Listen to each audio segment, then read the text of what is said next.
시간 우리에게 주시는 하나님의 말씀은 고린도전서 3장 7절에서 9절까지의 말씀입니다. 신약성경 266쪽을 전후해서 찾으시면 되겠습니다. 고린도전서 3장 7절에서 9절까지의 말씀입니다. 하나님의 말씀 함께 봉독해 올리도록 하겠습니다. 그런즉 심는 이나 물 주는 이는 아무것도 아니로되 오직 자라게 하시는 이는 하나님 뿐이니라. 심는 이와 물 주는 이는 한 가지이나 각각 자기가 일한 대로 자기의 상을 받으리라. 우리는 하나님의 동역자들이요 너희는 하나님의 밭이요 하나님의 집이니라. 아멘. 할렐루야. 오늘 하루도 수고 많으셨습니다. 주님께서 여러분과 함께 하실 줄로 믿습니다. 옆에 분들과 함께 인사 나누겠습니다. 주님께서 여러분과 당신과 함께 하십니다. 주님께서 우리와 함께 하실 줄로 믿습니다. 오늘은 1:1 제자 양육 마지막 시간이에요. 13주째인데요. 첫 시간에 말씀드렸듯이 1:1 제자 양육 교제는 그리스도의 참된 제자들을 세우는 것으로 목적으로 옛날 지금은 돌아가신 하용조 목사님께서 목회하시던 온누리교회에서 만들어진 제자훈련 교재입니다. 원래는 양육자와 교육자가 1:1로 만나서 훈련을 받는 것이지만 우리 교회 상황 속에서 수요 예배를 통해 설교 형식으로 전하게 되었습니다. 중요한 것은 오늘의 말씀과도 연관이 있지만 모든 그리스도인들은 훈련 받아야 하고 한 사람 한 사람 사명이 있다는 거예요. 어리기 때문에, 연세가 많으시기 때문에, 나는 가난하기 때문에, 나는 아프기 때문에 사명 없는 게 아니에요. 모든 사람은 사명이 있습니다. 성도들에게 사명이 있지 않고 특별한 사람들에게만 있다면 굳이 우리가 훈련을 받아야 할 이유도 없겠죠. 하지만 모든 그리스도인들은 사명이 있고 훈련을 받아야 합니다. 그런데 특히 한국 교회에서 많이 오해되고 착각하는 경우들이 있는데 사역이라고 말하면 목회 사역만 사역이라고 생각한다는 거예요. 그러니까 사역이라고 하면 목사님들과만 연관이 있는 거고 성도들이랑은 연관이 없는 거라고 생각을 한다는 거죠. 하지만 사역은 모든 성도들에게 해당하는 문제이지 목사들만의 국한된 문제는 아니에요. 목사도 무엇이기 때문에 목사가 된 거예요? 성도기 때문에 목사가 된 거예요. 목사가 먼저 된 사람은 아무도 없죠. 그죠? 목사가 된 사람은 아무도 없어요. 목사가 될 때 제가 이런 생각을 해본 적이 있어요. 좋은 목사이기 전에 좋은 성도가 돼야 된다라는 생각을 많이 했어요. 사회적인 평가로 좋은 목사님들 많아요. 그런데 나쁜 사람들도 많아요. 좋은 목사이지만 나쁜 사람들 참 많습니다. 근데 저는 그렇지 않아야 된다고 생각을 했어요. 왜냐하면 저도 이 교회의 한 명의 성도이기 때문이에요. 성도로서 저는 목회를 전공한 사람으로서 목회 사역을 하고 있는 거고 우리 장로님, 권사님, 집사님, 성도님들은 각자의 직분의 사명에 맞게 이 교회를 함께 이루어가는 것이지 목사가 대빵이고 목사가 어떻게 할 수 있고 이런 것은 아무것도 없습니다. 목사가 모든 것을 다 할 것처럼 말씀하시는 분들도 사실 목사 말 잘 안 들어요. 목사가 책임져야 될 일이 있을 때는 엄청나게 목사의 권한을 높여주는 것 같지만 그 권한을 가지고 권면을 하고 이렇게 하셔야 된다고 말씀드리고 예배를 좀 잘 오셔야 말씀드리면 잘 듣지 않죠. 그거는 뭐겠어요? 목사의 권한을 잘 인정하지 않는 모습이라고도 볼 수 있겠죠. 문제는 뭐냐면 사역은 모든 성도들이 함께 목사 평신도의 문제가 아니라 모두가 함께 짊어져야 할 문제이고 짊어질 책임이라는 겁니다. 그리스도인들은 예수님과 깊은 교제를 나누며 그분을 따라 살아가겠다고 결단하고 노력한 사람을 말하죠. 그러니까 예수님을 따르는 삶을 살면 우리의 사역으로 그 열매가 나타나게 됩니다. 아직도 많은 성도들이 일주일에 한 번 설교 듣는 것이 자신이 엄청나게 신앙생활을 잘하고 있다고 착각하는 경우들이 많지만 절대 그렇지 않아요.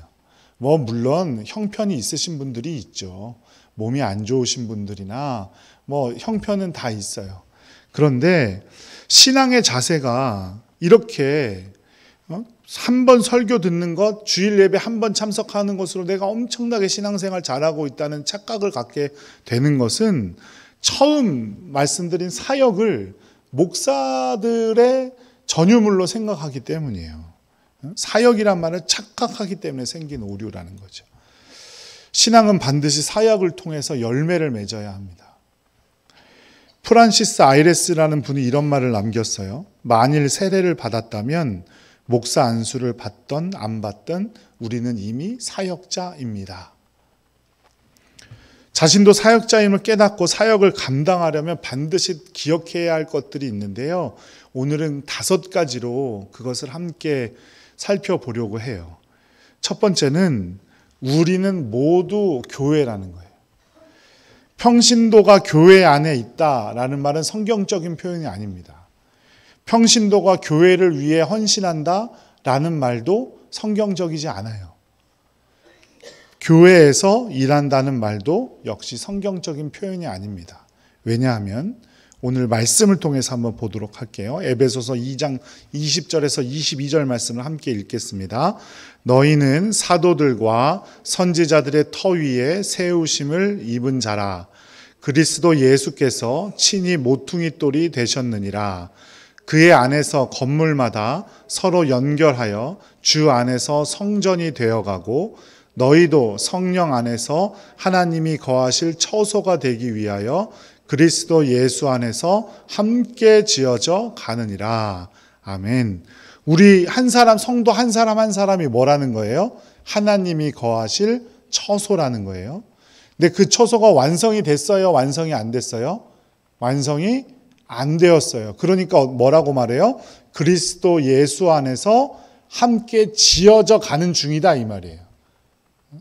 그런데 우리의 모퉁이돌, 가장 중요한 기초가 되는 그 모퉁이돌은 누구예요?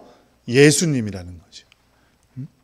사도 바울은 건물을 비유로 해서 오늘 교회를 설명하고 있는데 사도와 선지자는 기초고 그리스도는 모퉁이돌이고 성도들은 교회의 건물로서 지금 지어져 가는 중이다 이 말이에요.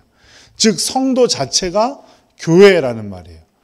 교회는 따로 있고 내가 있는 게 아니라 내가 교회예요. 목사가 교회이고 성도님들이 돕는 게 아니에요. 우리 모두가 교회예요. 그리고 우리가 그 교회가 하나하나 모여서 무슨 교회가 되었어요? 동산교회가 된 것이죠. 그렇기 때문에 동산교회에 대한 주인의식이 필요해요.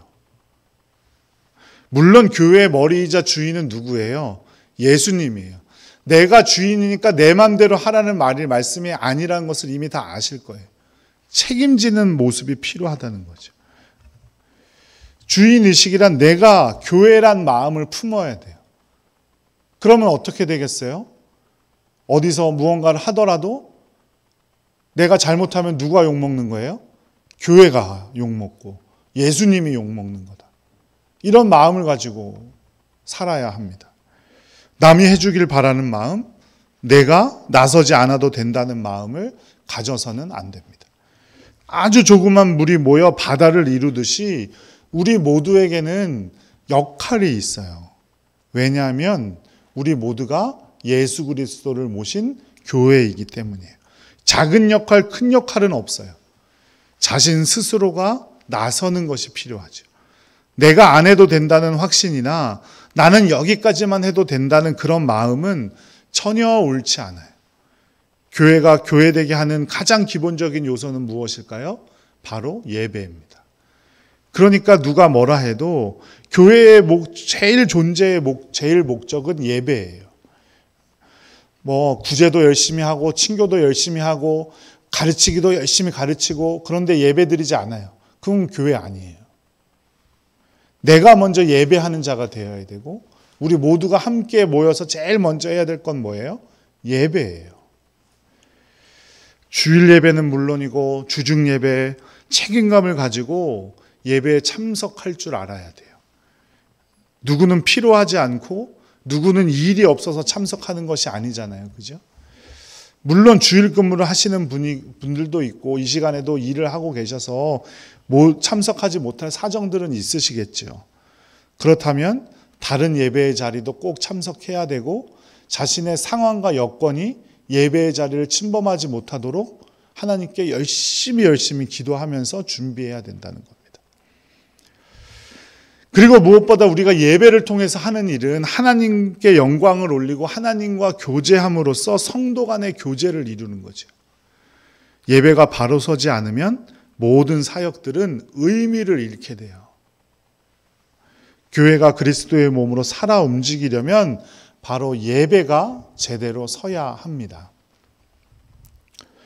그래서 새로 목사가 온 지 이제 11월 첫 주면은 부목사 시절까지 해서 만 2년이 되는데 만 2년이 벌써 됐네요. 그죠? 만 2년이 되는데 왜 우리 목사님은 성경 공부도 따로 모아서 안 시켜주고 양육 훈련도 따로 안 시켜주나 의아하게 생각하실 분들도 계시겠지만 저는 예배가 바로 서야 된다고 생각을 해요.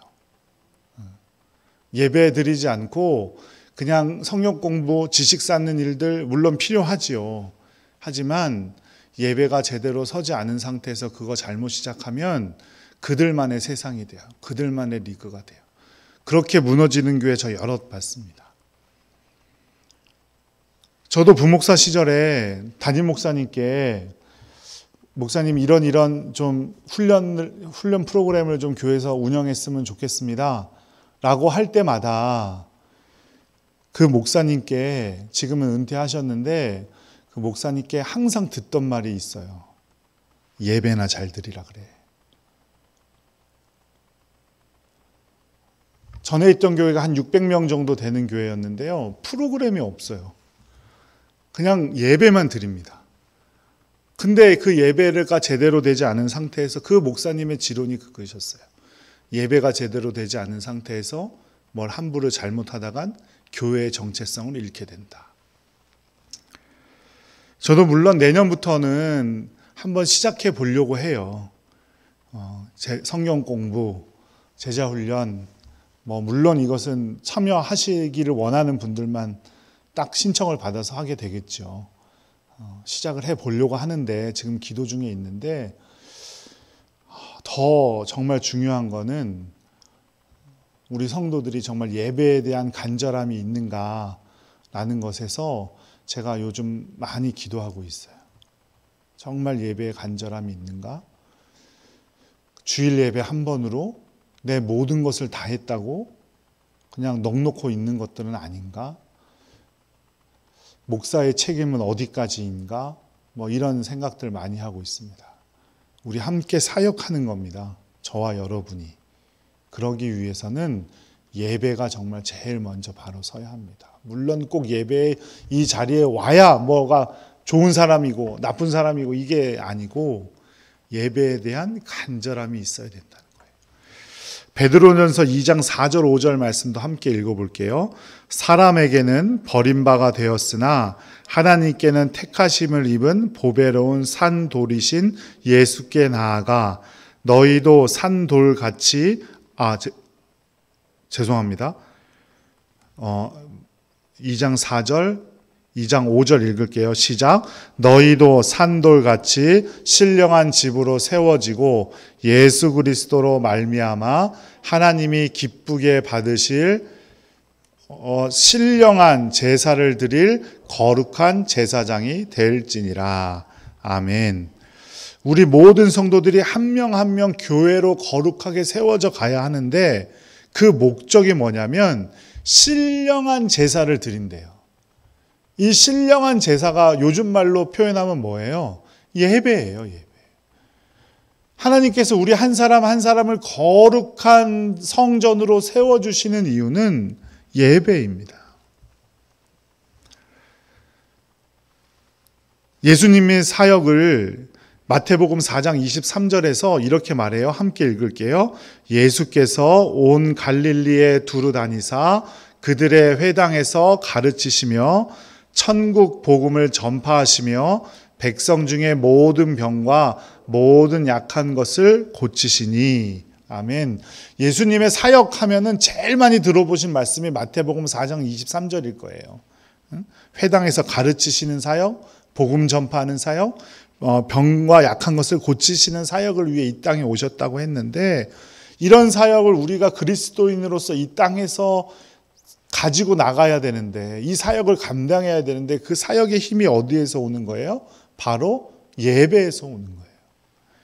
가장 기본적인 교회로서, 성도로서 예배에 바로 서는 복된 성도들이 되시기를 간절히 축복합니다. 우리가 사역자로서 두 번째 기억해야 할 것은 바로 모든 성도는 사역의 주체라는 사실이에요. 가장 처음 말씀드린 것과 연결되는데요. 성경은 분명히 모든 그리스도인이 전부 사역자라고 말하고 있어요. 일반적으로 평신도를 목회자들의 사역의 대상으로 생각하지만 오히려 평신도는 사역의 주체입니다. 모든 그리스도인들은 사람을 낚는 어부이지 어부 손에 들린 낚싯대가 아니에요. 예수님께서는 분명히 그리스도인들을 향해서 맛을 내는 소금이라고 말씀하셨어요. 맛을 내는 소금이 되어라가 아니에요. 이미 너희들은 소금이라고 말씀하셨어요. 그 소금이 짠맛을 잃으면 버려질 뿐이에요. 우리는 세상을 비추는 등불이라고 하셨어요. 우리는 등불이 되어가는 중이 아니에요. 우리는 이미 등불이에요. 세상을 향해 빛을 비추어야 돼요. 모든 성도들은 목회자를 돕는 자들이 아니라 예수 그리스도의 사역을 이 땅에서 대신하는 사역자들임을 꼭 기억해야 합니다. 그래서 성도들은 주일과 예배 시간에는 교회에 모이지만 그 모이는 것으로 끝나는 것이 아니라 흩어져서 주님의 사역을 감당하는 것이 더 중요합니다.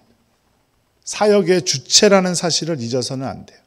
베드로전서 2장 9절 말씀 함께 읽을게요. 그러나 너희는 택하신 족속이요 왕같은 제사장들이요 거룩한 나라요 그의 소유가 된 백성이니 이는 너희를 어두운 데서 불러내어 그의 기이한 빛에 들어가게 하신 이의 아름다운 덕을 선포하게 하려 하심이라. 우리 주님께서 우리를 택하신 족속이고 왕같은 제사장들이고 거룩한 나라고 그의 소유가 되게 해주셨는데 왜 그랬대요? 그의 기이한 빛에 들어가게 하신 이의 아름다운 덕을 선포하게 하려고 그렇게 하셨다는 거예요. 이게 뭐예요? 사역이에요. 성도들의 사역을 감당할 것이 있다는 거예요. 그래서 택해 주셨고 왕같은 제사장들로 삼아 주셨고 거룩한 나라가 되게 하셨고 그의 소유가 되게 하셨다는 거예요. 베드로 사도가 박해받던 그리스도인들 중에 특별히 유대교 출신 그리스도인들에게 쓴 편지가 바로 베드로 전후서예요. 어떤 특별한 목회자 그룹에 쓴 게 아니라고요. 모든 성도들에게. 예수님께서는 어두운 데서, 즉 구원이 없던 유대교 중에서 그들을 택하셔서 예수 그리스도를 믿게 하신 이유는 바로 덕을 선포하게 하려 하심이라고 말하고 있는 겁니다. 목회자도 기본적으로 성도들이죠. 구약 시대에는 특별한 사람들, 즉 제사장들이나 왕 또 선지자들만 기름 부음을 받았지만 신약 시대에는 그렇지 않아요. 본문에도 분명히 말씀하고 있지만 베드로전서 2장 9절 말씀에 우리는 왕 같은 제사장이고 이미 거룩한 나라입니다. 주님께서 그 사역을 위해서 우리를 그렇게 세우신 거예요. 그러니까 우리는 사역의 주체예요. 사역의 보조수단이 아니라고요. 성도는. 모든 성도는 자기가 주인이라는 생각을 가지고 사역에 동참해야 되는 겁니다. 세 번째, 우리가 사역을 감당할 때 꼭 기억해야 할 것은 주님께서 우리가 사역을 감당하도록 무엇을 주신다고요? 은사를 주신다는 거예요. 주님께서는 우리에게 너 이런 거 해! 라고 일방적으로 말씀하시고 끝이 아니라 우리를 돕기 위해서 은사를 주신다는 거예요. 그러니까 은사는 주님께서 주시는 것이니까 내 것인 것처럼 자랑해서도 안 되고, 주신 은사를 사용하지 않고 내버려 두어서도 안 되고, 은사들은 하나님께서 우리에게 주신 것이라는, 사역을 위해 주신 것이라는 믿음으로 사역에 최선을 다해야 합니다. 세상에도 국민을 대신해서 일을 잘하라고 권리를 주죠. 특별한 계층들에게, 공직자들에게. 그 권리를 자랑하고 자기 마음대로 사용하면 뭐가 돼요? 뭐 권한남용, 직권남용 이런 걸로 잡혀가잖아요. 또 그걸 안 하면 어떻게 해요? 안 하면 안 한다고 배임죄로 잡아가잖아요. 마찬가지예요. 우리도 분명히 그렇게 심판받게 될 겁니다. 은사를 가지고 내 마음대로 사용해서도 안 되고, 은사를 그저 주님께서 주신 은사 숨겨두고 나는 모르는 것처럼 이러고 있어서도 안 된다는 거예요. 은사는 하나님의 역사하심을 따라 사용하라고 우리에게 주신 특별한 권리예요. 그 은사를 잘 활용해서 주님의 사명을 감당하는 복된 성도님들 되시기를 축복합니다. 로마서 12장 6절에서 8절 말씀까지 함께 읽을게요. 우리에게 주신 은혜대로 받은 은사가 각각 다르니 혹 예언이면 믿음의 분수대로, 혹 섬기는 일이면 섬기는 일로, 혹 가르치는 자면 가르치는 일로, 혹 위로하는 자면 위로하는 일로, 구제하는 자는 성실함으로, 다스리는 자는 부지런함으로, 긍휼을 베푸는 자는 즐거움으로 할 것이니라. 아멘. 이 부분에서 예언, 섬김, 가르침, 위로, 구제, 다스림, 긍휼의 은사를 말하고 있죠. 고린도전서 12장 8절에서 11절에도 지혜, 지식, 믿음, 병고침, 능력 행함, 예언, 영불별, 방언, 통역에 대해서 말하고 있고, 에베소서 4장 11절에도 선지자, 사도, 복음 전하는 자, 목사, 교사라는 은사를 말하고 있어요. 그러니까 딱 이것만 은사라는 거예요? 그렇지 않아요. 여기서 말하고자 하는 건 뭐냐면, 이런 다양한 은사들이 있고 독특함과 특별함이 있으니까 서로 인정하고 그 은사를 함께 잘 활용하라는 거예요. 또 꼭 기록된 것만 은사가 아니라는 말입니다. 은사에는 더 중요하고 덜 중요하고도 없어요. 하나님께서 우리를 지으신 목적과 방향대로, 우리에게 맡기신 사역대로 알맞은 은사를 주시는 겁니다. 우리에게 맡기신 사역을 잘 하라고 주신 거예요. 그러니까 은사들은 남들과 비교할 수 있는 게 아니죠. 내게 있는 많은 능력들 중에 가장 잘 할 수 있는 것을 사역을 위해 활용해야 하는 거예요. 나는 저 사람보다 이것도 못하고, 난 저 사람보다 이것도 못하고, 저 사람이 나보다 이걸 더 잘하니까 저 사람이 하고 나는 안 해도 되고, 이게 아니라는 거예요. 남들보다 훨씬 못해도 그것이 내가 가지고 있는 능력 중에 제일 잘하는 것이라면 그것이 나에게 주신 은사고, 내가 그것을 가지고 사역을 감당해야 된다는 말씀입니다. 은사를 적극적으로 활용하고 주님의 사역을 감당하는 복된 성도님들 되시기를 간절히 축복합니다. 네 번째, 사역에 대해서 꼭 기억해야 할 것은 사역을 위해서는 훈련을 받아야 된다는 거예요. 하나님께서 은사를 주셨으니까 우리는 그 은사만 그냥 활용하면 된다, 이게 아니라는 거죠. 은사를 사역에 사용하고 열매를 맺으려면 훈련이 필요합니다. 하나님의 사명을 감당하기를 원하는 사람들은 적절한 준비를 해가야 돼요. 하지만 이 훈련받는 것을 어렵다고 느끼고, 또 어떤 분들은 은사를 받았으니까 필요 없다고도 생각하죠. 하지만 교회가 교회답게, 성도가 성도답게 되려면 훈련 받아야 돼요. 마가복음 3장 13절에서 15절까지의 말씀을 함께 읽어볼게요. 시작. 또 산에 오르사 자기가 원하는 자들 부르시니 나아온지라. 이에 12를 세우셨으니 이는 자기와 함께 있게 하시고 또 보내사 전도도 하며 귀신을 내쫓는 권능도 가지게 하려 하심이러라. 예수님은 훈련하셨어요. 어떤 방식으로 훈련하셨냐? 예수님께서 원하는 사람들을 부르셨고 그들이 나오게 하셨고, 그리고 어떻게 해요? 그들과 함께 하셨다는 거예요. 그게 훈련의 방식이었어요. 예수님 훈련의 방식. 함께 하다. 우리나라 서당의 가르침을 잘 생각해 보세요. 서당 옛날에 어떻게 했어요? 훈장님이 하늘 천 따지 하면은 학생들이 따라하고, 그죠? 그런 방식이었다고요. 무릎과 무릎을 맞대고. 이게 동양의 교육 방식이에요. 그렇게 훈련을 받는 겁니다. 예수님은 자신과 함께 있는 훈련하는 방법으로 전도와 귀신을 내쫓는 권능을 주시려고 했어요.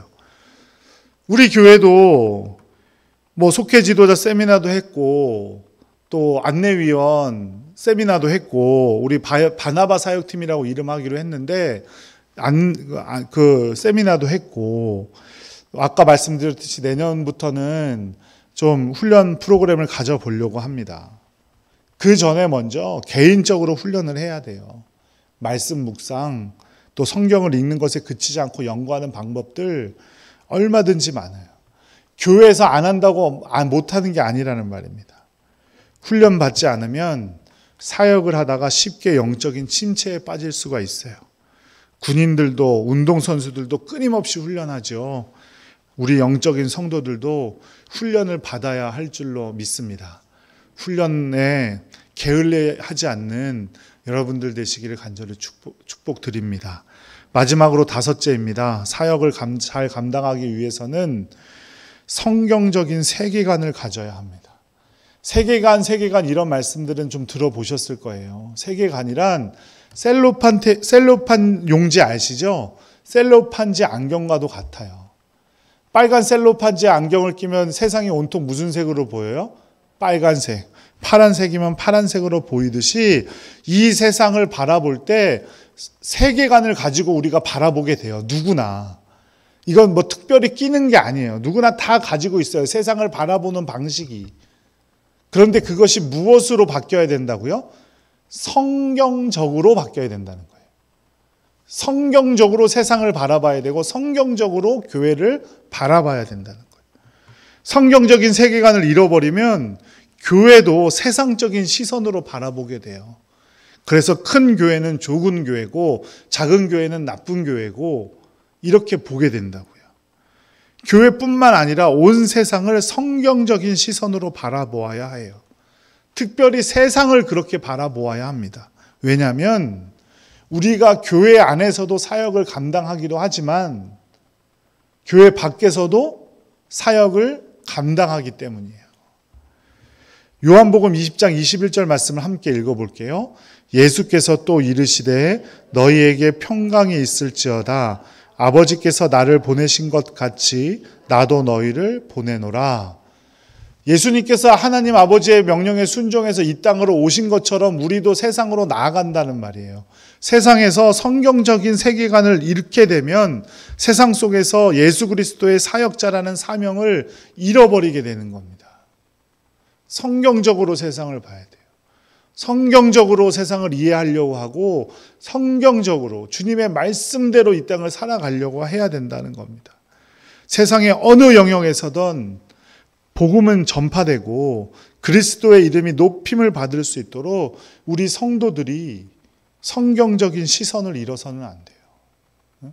여기는 교회니까 성경적으로 보고 밖은 바뀌니까 밖으로 성경적인 시선으로 밖을 어떻게 살아요?